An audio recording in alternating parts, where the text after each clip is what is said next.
వెంకట్, కరీంనగర్ లోక్సభకు సంబంధించిన ట్రెండ్స్ బయటకు వచ్చినాయి. ఈ ప్రజెంట్ పోస్టల్ బ్యాలెట్ కావచ్చు, తర్వాత ఈవీఎంలు కావచ్చు, రెండు సైమల్టేనియస్గా జరుగుతున్నాయి.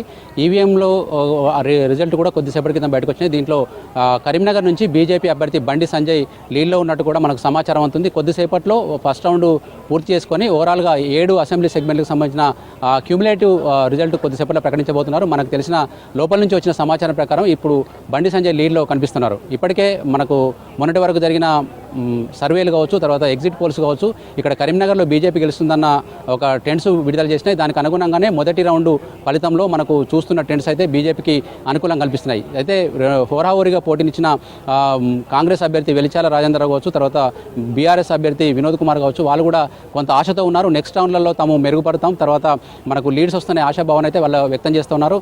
ఓవరాల్గా మనకి ఇప్పుడు 7 అసెంబ్లీ సెగ్మెంట్లలో ఏ హాల్కు హాలు కౌంటింగ్ జరుగుతూ ఉంది. కౌంటింగ్ జరిగిన అన్నీ కూడా వాళ్ళు అక్కడ ఉన్న అధికారులు ఒక ప్రత్యేక యాప్ ద్వారా మనకు ఎలక్షన్ కమిషన్ దాంట్లో వెబ్సైట్లో ఏ హాల్కి హాల్ అంటే ఏ సెగ్మెంట్కి ఆ సెగ్మెంటు దాంట్లో నమోదు చేస్తూ ఉన్నారు. నమోదు చేయగానే ఓవరాల్గా క్యూములేటివ్ 7 ఇంటూ మనకు మొత్తం 102 టేబుల్స్ ఏర్పాటు చేశారు. ఒక కరీంనగర్లో 18 టేబుల్స్ ఉంటే మిగతా 6 అసెంబ్లీ సెగ్మెంట్లో 14 చొప్పున టేబుల్స్ ఉన్నాయి. 14 × 6 84 + 18 102 టేబుల్స్కి సంబంధించిన ఓవరాల్ ఓట్ల ఏ పార్టీకి ఎన్ని వచ్చినాయి, తర్వాత ఏ అభ్యర్థికి ఎన్ని వచ్చినాయి అనే ఓట్ల పూర్తి నమోదు మొత్తం 28 మంది అభ్యర్థులు నమోదు చేసి దాంట్లో ఎంట్రీ చేయబోతున్నారు.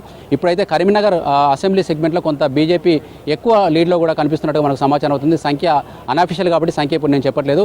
ఓవరాల్గా మనకు తెలిసిన లోపల సమాచారం అయితే పోస్టల్ బ్యాలెట్లో కావచ్చు, ఇటు రౌండ్స్లో కావచ్చు, మనకు ఈవీఎంలో కావచ్చు, ఓవరాల్గా బీజేపీ ఆధిక్యంలో కనిపిస్తుంది. మొన్న అసెంబ్లీ ఎన్నికలకు పార్లమెంట్ ఎన్నికలకు చాలా తేడా కనిపిస్తున్నట్టుగా మనం ఈ రిజల్ట్ అర్థం చేసుకోవచ్చు. అసెంబ్లీ ఎన్నికల టైంలో కూడా మనకు ఇదే బండి సంజయ్ అసెంబ్లీ నుంచి పోటీ చేశారు. అప్పుడు స్వల్ప మెజారిటీతో ఆయన ఓటంపాలయ్యి అక్కడ బీఆర్ఎస్ అభ్యర్థి గంగుల కమలాకర్ గెలిచారు. అయితే అప్పటికి ఇప్పటికీ ఇప్పుడు ఇది 7 అసెంబ్లీ చాలా విస్తృతమైన పరిధి కాబట్టి ఈ రిజల్ట్ కొంత ఆసక్తి అయితే లేపుతుంది. వెంకట్.